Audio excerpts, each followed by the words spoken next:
வணக்கம் நண்பர்களே! இன்னைக்கு நம்ம ஸ்டடி கிளாஸ்ல அதாவது ஒரு தாய்ட்ட இருந்து ஒரு குட்டி ஆட வந்து பிரிச்சுட்டு போவாங்கல்ல, அது மாரி தாங்க இந்த வேலைய தான் இப்ப நம்ம ரோஹிணி வந்து பண்ணிட்டு இருக்காப்புல.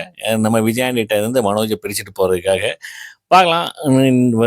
இன்னைக்கு என்ன நடந்துச்சு அப்படிங்கிறத பார்க்கலாம். அதாவது நம்ம சிந்தாமணிட்ட வந்து ரூ. 5,00,000 பணத்த குடுத்துட்டு, ஃபினான்சியர வந்து வாபஸ் வாங்க சொல்றாப்புல. நம்ம ஃபினான்சியர வந்து நான் ரோகிணிக்காக தான் வாபஸ் வாங்குறேன் அப்படின்னு சொல்லிட்டு ஒரு டயலாக் வேற விட, நம்ம மனோஜ் வந்து அத கண்மூடித்தனமா நம்புறாப்புல. அப்புறம் போலீஸ் ஸ்டேஷன்ல வந்து மீதி ஃபார்மாலிட்டீஸ்லாம் முடிச்சுட்டு மனோஜ வந்து வெளியில விடுறாங்க. ரோஹிணியும் வெளியில வந்துட்டு, "உனக்காக தான் நான் இதெல்லாம் பண்ணேன்." அப்படி இப்படின்ட்டு அப்படியே அழுகாட்சி நாடகம் வந்து நடிக்கிறாங்க. இத வந்து நம்ம மனோஜ் வந்து தெரிஞ்சுக்குது.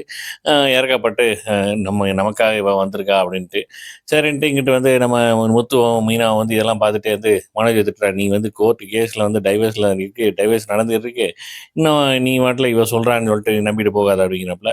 வீட்டுக்கு வராப்புல முத்துவும், மீனாவும் பார்த்தா நம்ம விஜயாண்டி வந்து ஆரத்திலாம் எடுத்து உள்ள வர வைக்கிறாங்க. பட் இருந்தாலும் நம்ம ஸ்ருதியும் வந்து நல்ல கேள்வி கேட்குறாங்க. இது இதுவரைக்கும் வந்து தப்பு பண்ணீங்க. இப்ப ஜெயிலுக்கும் போயிட்டு வந்துட்டீங்க பார்த்து அப்படிங்கிறாப்புல. இந்த பக்கம் பார்த்து நம்ம மனோஜ் வந்து பயங்கர இதா பேசுறாப்புல. யாருக்கும் என் மேல அக்கறை கிடையாது. என்ன எடுத்தது ரோகிணி தான். ரூ.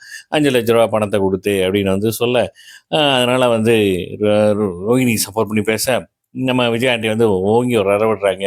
இனி அவள கூட்டிட்டு வரணும்னு கனவுல கூட நினைக்காத அப்படின்னு சொல்லிட்டு அதோட முடியுதுங்க. அப்புறம் ப்ரொமோ காட்டுறாங்க. அதில மீனா வந்து சிந்தாமணிய மிரட்டுற மாரி. பார்க்கலாம். ஒரு ஒரு எபிசோட மிஸ் பண்ணாம பாருங்க. என்ஜாய் பண்ணுங்க. நன்றி, வணக்கம்.